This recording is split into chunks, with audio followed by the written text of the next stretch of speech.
There are some lessons in life that no one can teach you with words.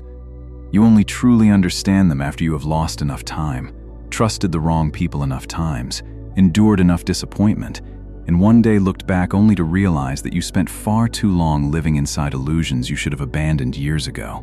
When a man is young, he often believes he has plenty of time. He thinks he can postpone changing, that his body will always be strong, that the people he loves will always be there, that missed opportunities will come around again, that if he is patient enough, the world will eventually treat him fairly. But life does not work that way. Time does not wait for you to mature.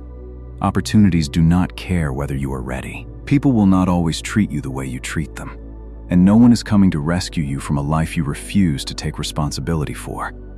That is what makes the most important lessons so harsh. Not because they are cruel, but because they destroy the lies that make us feel comfortable. Stoicism does not promise that life will become easy. It teaches something far more difficult: to face reality without running from it, without complaining, and without allowing what you cannot control to destroy who you are. In this video, we will go through 7 life lessons that almost every man eventually has to learn. Some learn them early and become stronger because of them. Others only understand when years of their precious lives have already disappeared. And the final lesson may be the harshest of all. Because eventually, you will realize that the real question is not how many times you have failed. It is how much time you have left to live differently. Marcus Aurelius did not learn about the fragility of life in a quiet room. He learned it through war, plague, betrayal, political pressure, and the immense responsibilities of an emperor. Every day, he faced things beyond his control. But instead of allowing adversity to make him bitter, he constantly reminded himself that a man's worth is not determined by what happens to him, but by how he responds. Seneca did not write about time as an abstract concept either. He watched people waste entire lives chasing status, wealth, and approval, only to realize when old age arrived that they had never truly lived. He warned that life is not short. We simply make it short by giving too much of our time to things that do not deserve it. Epictetus was once a slave. He knew what it meant to have no power over external circumstances, but he also understood that even when a man is stripped of status, wealth, and physical freedom, one thing remains that no one can take from him unless he willingly gives it away: the power to choose his own attitude, thoughts, and actions. These 3 men lived under very different circumstances, but they all saw the same truth. Life does not become better simply because you wish it were fairer. You cannot ask time to slow down. You cannot force another person to be loyal. You cannot erase the past. Nor can you control every loss, failure, or change that will come. But you can control who you become when you face them. That is the foundation of Stoicism. Not escaping emotion, not pretending to be strong, not enduring everything in silence. It is about clearly distinguishing between what is within your control and what is not, and then refusing to waste your life on the second. A mature man is not someone who has never been hurt by life. He is someone who has been hurt, but refuses to let that pain decide his entire future. The 7 lessons ahead are not designed to make you feel comfortable. They are designed to help you see more clearly. Because sometimes, what saves a man is not encouragement. It is a truth powerful enough to force him to change. Maybe you already know some of these truths. Maybe you have heard them before. But knowing something intellectually and actually living by it are 2 completely different things. You can know that time is limited and still waste hours every day on things that do not matter. You can know that not everyone deserves your loyalty and still keep giving chances to people who have betrayed you again and again. You can know that no one is coming to save you and still wait for the perfect day, stronger motivation, or better circumstances before you finally begin to change. That is the gap between knowledge and maturity. The next 7 lessons will help close that gap. We will begin with personal responsibility, then move through failure, solitude, trust, respect, and loss, before confronting the final truth that no man can avoid forever. You do not have to agree with everything immediately. But with each lesson, ask yourself one question. If this is true, how many years am I wasting fighting against it?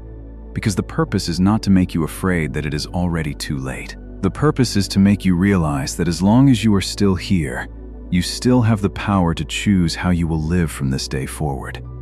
Lesson 1. No one is coming to save you. One of the most dangerous illusions a man can carry for too long is the belief that one day, someone will appear and make his life better.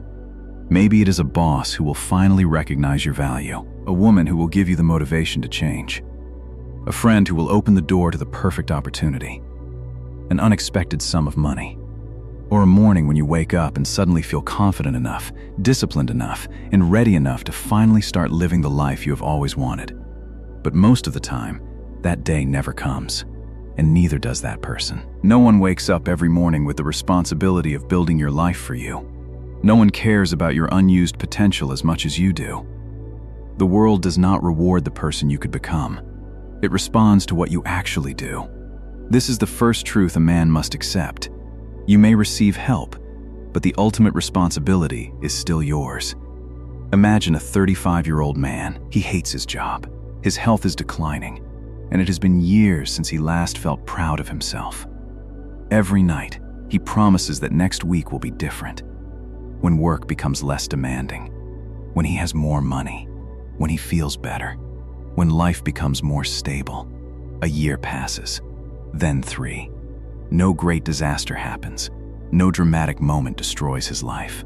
He simply loses it slowly by waiting. Epictetus taught that what matters is not what happens to you, but what you do with what happens. You cannot control where you begin. You cannot control the family you were born into, the injustices you have suffered, the person who betrayed you, or the opportunities you were never given. But at some point, if you continue giving all your power to those things, the past is no longer merely something that happened to you. It becomes something you are allowing to control your future. This does not mean denying hardship. Some people genuinely begin with fewer advantages. Some wounds need time to heal. Some circumstances cannot be changed through positive thinking alone. But Stoicism does not ask you to control everything. It only asks you to stop surrendering control over the part that truly belongs to you. Today, identify one area of your life where you have been waiting too long. Your health, finances, career, discipline, or a difficult decision. Then ask yourself, what can I do in the next 24 hours that requires no one's permission, motivation, or rescue? Maybe it is walking for 30 minutes, sending an email, learning a skill for an hour, deleting an app that is stealing your time, saying no to something you have postponed, refusing for far too long. The action may be very small, but it sends an important message to yourself. I am no longer waiting for my life to begin, because the harsh truth is that no one is coming to save you. But the more powerful truth is that you do not have to wait for anyone. Lesson 2. Life owes you no fairness. You can do everything right and still fail. You can be loyal and still be betrayed. You can work hard and still be overlooked. You can treat others well and still be taken advantage of. You can prepare carefully, make reasonable decisions, live responsibly, and still watch everything collapse because of something completely beyond your control. This is one of the hardest truths of adulthood to accept, because from an early age, many of us are taught a simple equation. If you are good, work hard, and do everything right, life will reward you. But life does not operate according to a perfect moral system. Good people still get sick. Honest people still get deceived. Talented people still get rejected. Selfish people sometimes succeed. And some people receive in a few months what you have spent years pursuing. If you believe life must be fair, every injustice becomes 2 wounds. The first wound comes from what actually happened. The second comes from the question, why did this happen to me? Marcus Aurelius ruled an empire, but power did not protect him from loss. He witnessed war, plague, and the deaths of many of his children. He could have spent his life consumed by anger because life had not treated him fairly. But Stoic philosophy does not ask, why must I suffer this? It asks, now that this has happened, what will I do with it? That is the difference between a man who is defeated by circumstances and one who uses circumstances to strengthen himself. Imagine a man who gives 8 years of his life to a company. He arrives early, stays late, takes on extra responsibilities, and believes that his loyalty will eventually be recognized. Then one day, he is fired. The first person he wants to blame is his boss, then the economy, then the colleague who kept his job. And maybe he is right. Maybe the decision really was unfair. But whether he stays angry for a day, a month, or 3 years, the truth remains unchanged. He has lost his job. The only useful question left is, what do I do now? This is not passivity. Accepting reality does not mean refusing to fight injustice, defend your rights, or change your circumstances. It means refusing to waste your strength, demanding that the past be different. You look directly at the cards in your hand and play them as well as you can. When something unfair happens, divide it into 2 parts. The first, what has happened and cannot be changed. The second, your next response. Do not confuse them. You cannot control whether someone betrays you, but you can control whether you continue trusting them. You cannot change an opportunity you have already lost, but you can prepare better for the next one. You cannot force the world to be fair, but you can become someone who does not need perfect fairness to keep moving forward. The most formidable man is not the one who has never suffered injustice. It is the man who has stopped expecting life to go easy on him, yet still refuses to become bitter, because maturity does not begin when life finally treats you fairly. It begins when you no longer need it to in order to keep living rightly. Lesson 3. Not everyone you lose is a loss. Just because someone leaves your life does not mean you have lost something valuable. Sometimes, all you lose is an illusion. The illusion that this person truly respected you, that they were as loyal to you as you were to them, that the relationship still existed because of genuine connection, rather than habit, convenience, or the fear of being alone. But when a relationship ends, most men do not suffer only because someone left. They suffer because of what they once believed about that person. A friend you trusted for 10 years may disappear when you fall on hard times. A woman who once said she would always be there may leave when life becomes complicated. A colleague you once helped may turn against you the moment his own interests are threatened. And the natural reaction is to ask, what did I do wrong? But sometimes, you did nothing wrong. Sometimes, a person's departure simply reveals what their presence had been hiding. Seneca warned that we should be careful when choosing whom to trust. Not because everyone is bad, but because trust has value and should not be given blindly. Imagine a man who is always the first to show up when his friends need help. He lends them money, answers the phone in the middle of the night, sacrifices his time, energy, and opportunities to support them. Then one day, he is the one in crisis. The phone goes silent. The people who once said they considered him a brother suddenly become busy. Messages take longer to answer. Promises become vague. The most painful truth is not that he suddenly lost his friends. It is realizing that he never had the friends he thought he did. That is a harsh truth, but it is also a form of freedom. Because a relationship that survives only when you constantly sacrifice yourself to maintain it is not loyalty. It is dependency in disguise. Stoicism reminds us that other people are always beyond our control. You can love them, help them, be loyal to them, but you do not own their decisions, emotions, or loyalty. The mistake begins when you make another person's presence a condition for your own peace. So when someone leaves, do not immediately chase them. Observe. Did they leave because of a misunderstanding that can be repaired, or because you are no longer useful to them? Do they need space, or do they only appear when they need something from you? Are you trying to save a valuable relationship, or are you simply afraid of being left behind? Do not turn loyalty into a reason to accept disrespect. Do not call dependency love, and do not keep proving your worth to people who only see it when they need you. If you have ever had to learn this lesson painfully, remember one thing: not everyone who leaves takes something away from your life. Some people take their chaos with them and leave you with peace. You do not need to hate them. You do not need revenge. You do not need to spend years proving that they were wrong. Let their actions give you information. Then use that information to choose better. Because a mature man does not try to keep everyone. He learns to distinguish between those worth fighting for, those who should be forgiven from a distance, and those who need to be left in the past. If this lesson reminds you of someone you should have let go of a long time ago, comment, "I let go." Not to express bitterness, but to remind yourself that sometimes losing someone is how you find yourself again. Lesson 4. There will be seasons when you have to walk alone. There are seasons in life when no one can walk with you.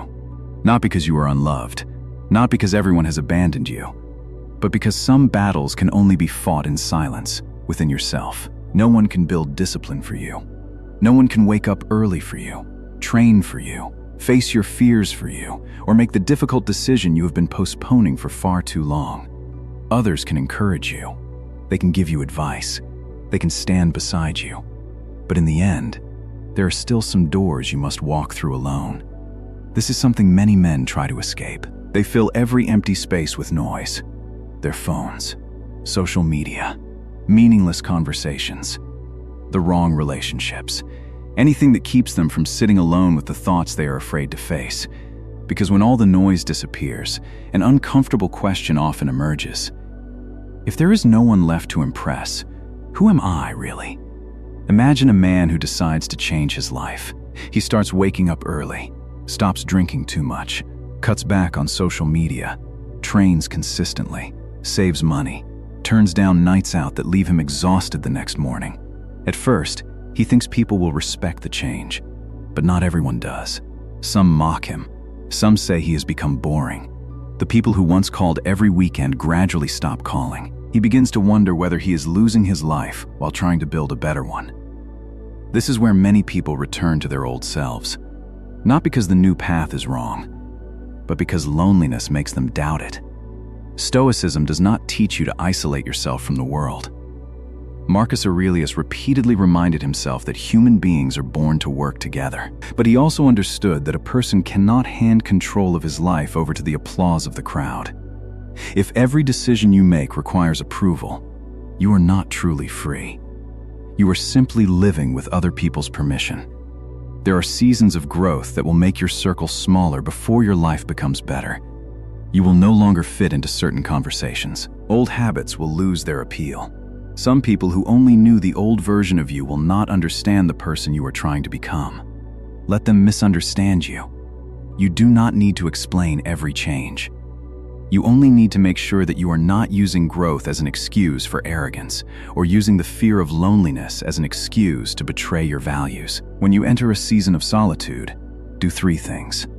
First, stop treating silence as evidence that you are failing.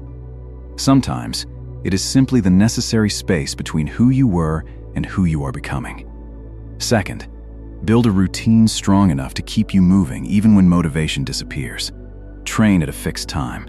Do your important work before seeking entertainment. Keep the small promises you make to yourself.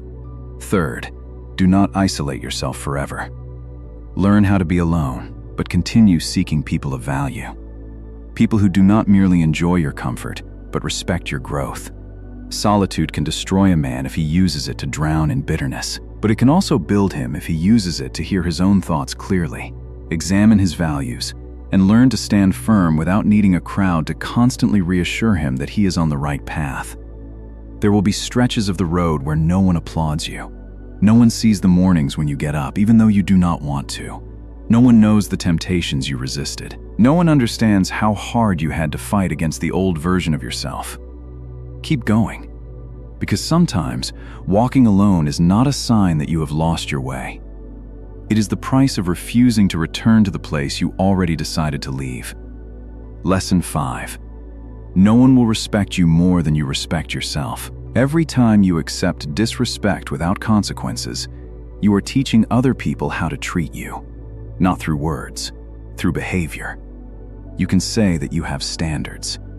You can declare that you will not tolerate betrayal, manipulation, or contempt. But if you keep staying, keep forgiving without seeing any change, and keep giving more chances simply because you are afraid of losing someone, your words eventually lose their meaning.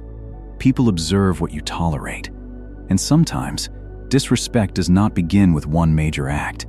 It starts with small things, a promise repeatedly broken, a degrading remark disguised as a joke, someone who only reaches out when they need you, a boundary crossed and then ignored because you do not want to create conflict. You tell yourself it is not worth making a big deal about. Then it happens again and again, until one day you realize that you are no longer being treated the way you want to be treated, but the way you have allowed yourself to be treated. Epictetus taught that if you hand control of your peace to others, you make yourself a slave to things beyond your control. The same is true of self-respect. If you need everyone to like you, you will be afraid to set boundaries. If you fear being abandoned more than you fear losing yourself, you will accept things that, deep down, you know you should never accept. Think of a man who always says yes. He takes on more work, even when he is exhausted. He lends money, even though previous debts have not been repaid. He is always the one who apologizes to end an argument, even when he has done nothing wrong. He believes that being agreeable will make people love him. But gradually, something else happens. People begin to take his sacrifices for granted. Not all of them are bad people. Some simply adapt to the standard he has established. And then he becomes bitter because no one appreciates him. But there is a harder question he must face. Why does he keep agreeing to things he does not want? Self-respect is not about shouting louder. It is not about becoming cold. It is not about cutting off everyone who has ever disappointed you. Self-respect is consistency between what you claim to value and what you actually accept. If someone repeatedly crosses a boundary, state it clearly once. Do not threaten. Do not give a long lecture. Do not try to convince them that your feelings are valid. Then watch their actions. If nothing changes, you change the distance. That is what many men learn too late. A boundary without consequences is only a request.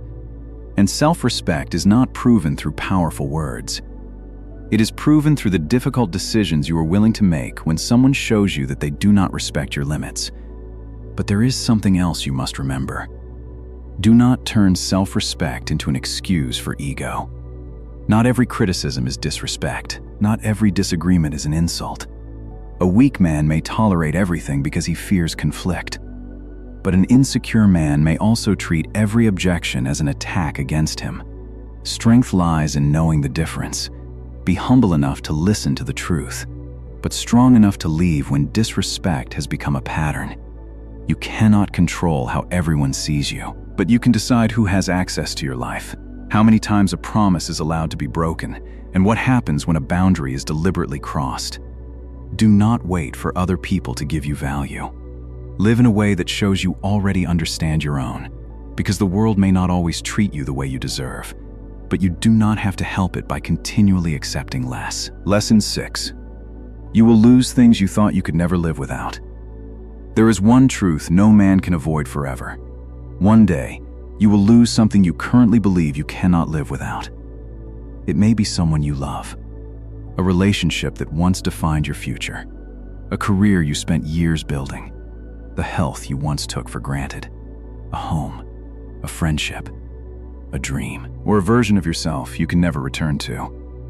When loss comes, the first reaction is often denial. You want things to go back to the way they were. You look at old photographs, read old messages, remember a time when you were happy without realizing that you were happy, and you think, if I could only get that back, everything would be okay. But life does not always return what it takes away. This is where Stoic philosophy becomes most difficult, but also most necessary. The Stoics never said that you should not grieve. Marcus Aurelius lost several of his children. Seneca wrote about grief, separation, and death not as an outside observer, but as a human being who understood that loving something always comes with the possibility of losing it. Accepting impermanence does not mean loving less. It means loving without deceiving yourself into believing that anything in this world is promised to last forever. Imagine a man who builds his entire identity around his career. For 20 years, he is his job title, his office, his income, the person everyone calls when there is a problem to solve. Then one day, it all disappears. Maybe the company collapses. Maybe he is replaced. Maybe his health no longer allows him to continue. And for the first time in decades, he does not know who he is. That is the danger of turning something temporary into your entire identity. Because if you say, "I am this job," then who are you when the job disappears? If you say, "I cannot live without this person," what happens when they leave? If your entire sense of worth depends on youth, strength, money, or status, you are building your peace on things that time will inevitably change. This does not mean living coldly or refusing attachment. It means appreciating without possessing, loving without controlling, succeeding without becoming arrogant, and understanding that losing one part of your life does not mean your entire life is over. When facing loss, do not force yourself to be strong immediately, but do not turn suffering into a permanent identity either. Allow yourself to hurt. Name what you have lost. Accept that some days you will miss it more than others. Then ask, what is still in my hands? Maybe you cannot bring back the person who left, but you can still decide how you love those who remain. You cannot recover the years you have lost, but you can stop wasting the next year regretting them. You cannot return to who you were before everything changed, but perhaps you do not need to return. Perhaps your task is to become someone different, deeper, more awake, and more aware of what truly matters. If you have ever lost something you thought you could not live without, comment one simple sentence, "I'm still here," because sometimes that is the victory. Not that you no longer hurt, not that you have forgotten, but that after everything you have lost, you are still here, still breathing, still capable of choosing, still holding a part of your life that has not yet been written. Loss will change you, but it does not have to end you. And perhaps one of the greatest forms of courage is accepting that one chapter has truly ended while still being brave enough to turn the page. Lesson 7. You do not have as much time as you think. This is a lesson almost everyone knows, but very few people actually live as if they believe it. You will die, not someday in the abstract, not as a distant philosophical idea that only concerns the old or the sick. Your life is finite right now. Every morning you wake up is one fewer day in the total number you will ever have. Every passing year does not merely make you older. It takes away time you can never buy back, earn back, or ask to have returned. Yet people live as if their supply were endless. We postpone the conversation we need to have. We postpone taking care of our bodies. We postpone meaningful work. We postpone leaving places that are slowly killing us inside. We say, next year, when I am more ready, when I have more money, when life is less busy, when everything becomes clearer. But no contract guarantees you next year. Seneca pointed to a paradox. People carefully protect their money, yet allow anyone and anything to steal their time. A man may be angry about losing $100 without thinking twice about losing 3 hours every evening mindlessly scrolling through a screen. 3 hours may not seem like much, but 3 hours a day is more than 1,000 hours a year. And then a decade disappears. Not in a catastrophe, but in evenings you cannot even remember. Marcus Aurelius often reminded himself of death, not to become pessimistic, but to live more consciously. Memento mori. Remember that you will die, is not an invitation to despair. It is a warning against procrastination. Because if time is finite, the question is no longer, do I feel like doing this today? The question is, how many more days am I willing to lose waiting for that feeling to appear? Think about who you were 10 years ago. Maybe that person believed 10 years was a very long time. But now look back. Where did it go? Some memories remain clear. Most other days have blended together. Months became years. People who were once present every day have disappeared. Your body changed. Your face changed. Your life changed. And the next 10 years will pass too. The only question is, when they are gone, what will you have to prove that you truly lived? You do not need to quit your job tomorrow. You do not need to sell everything you own. You do not need to turn every day into a grand adventure. Living as if time is limited does not mean living recklessly. It means stopping treating important things as if they can always wait. Call your parents while they can still answer. Take care of your body before it forces you to pay attention. Say what needs to be said. Do the work that needs to be done. Leave the place you know no longer belong. and stop sacrificing the best years of your life to maintain a version of yourself you no longer want to be. Every night, ask yourself one question. If today were one of the last days of my life, would I be satisfied with how I used it? Not every day has to be extraordinary. You still have to work, pay bills, fulfill responsibilities. There will be exhausting, boring, and difficult days. But a life is not wasted because of one ordinary day. It is wasted when you continually postpone living while waiting for a future no one promised would come. One day, you will do something for the last time without knowing it is the last time. The last time you walk out of a room. The last time you speak to someone. The last time you see a familiar place. And that is why you must be awake now, not to live in fear of death, but to let death remind you of the value of life. You do not need more time to begin living differently. You need to stop assuming that you will always have plenty of it. These 7 lessons do not promise to make your life easier. No one is coming to save you. Life owes you no fairness. Not everyone who leaves is a loss. There are roads you will have to walk alone. Other people will learn how to treat you from what you are willing to accept. You will lose things you once thought you could never live without. And finally, you do not have as much time as you think. These are harsh truths, but the truth is not your enemy. Illusion is. Illusion makes you wait for someone to come and save you.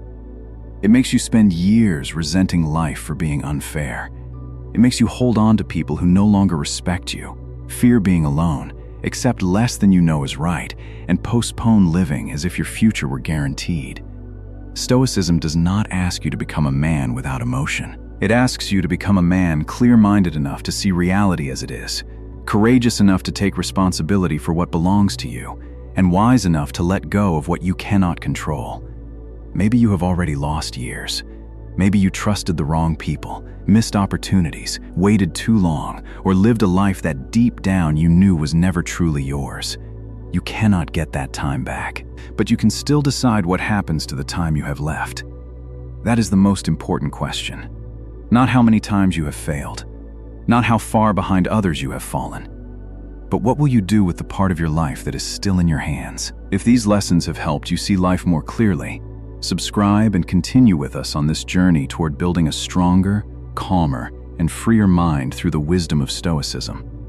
And when this video ends, do not simply return to your old life as if you heard nothing.